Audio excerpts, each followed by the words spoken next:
I will reveal the secret that will help you become sampling master. You, my friend, will learn how to slice with precision. Welcome to Creative Therapy.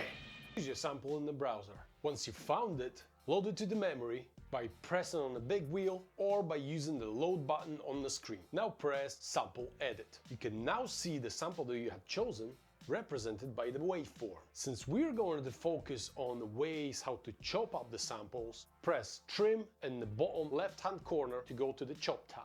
Let's get through each way of dividing the sample, starting from the manual mode, which by default is your first option. Now to start inserting the markers, press the first pad, and after that follow in pads at the time you want. By pressing on Slice and turning the big knob, I can select the portion with the corresponding number to it. You can also select the desired slice by pressing the corresponding pad or the number on the screen. If you decide to press an unassigned pad during one of the slices playback, or like in this example, after the last pad was pressed, a new marker will be inserted. Let's now check the next option, which is chopping a sample by threshold. Basically what happens, MPC detects peaks in the waveform and slices the sample accordingly. It's a pretty good way of chopping up a drum sample. Since that's not one of them, let's move on. The region option divides the whole length of the sample into equal slices. The number of slices can be changed for the sample to be spread over more pads by changing the region value.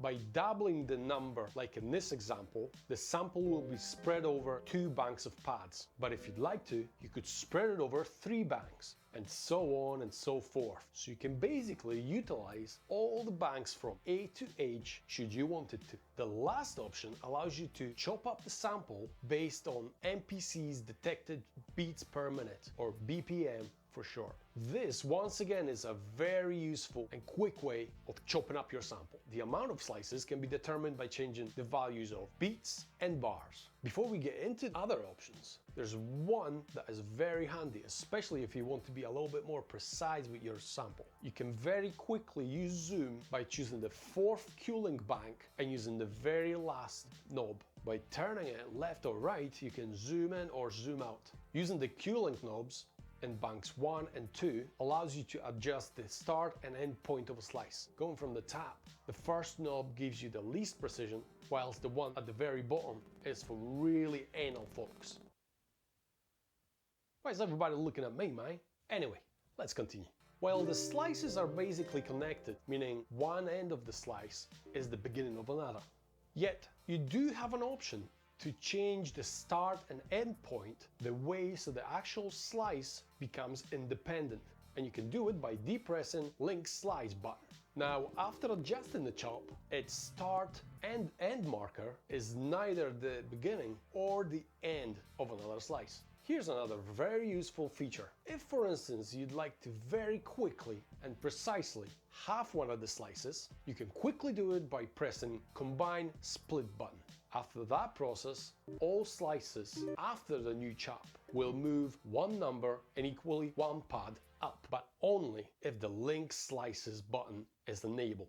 If you deliberately leave it off or simply forget to turn it back on, the new marker will be assigned to the first empty pad, in this case pad number 5.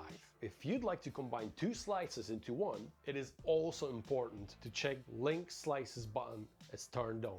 By default, by combining 2 slices together, the highlighted chop merges with the one before. Otherwise, the extra slice is simply removed, but the one before them keeps its length as if it was still cut in the middle. Now let's see how MPC allows these super anal producers to do their chopping up the sample by scrolling the Q point and placing the marker by pressing the Slice Plus button.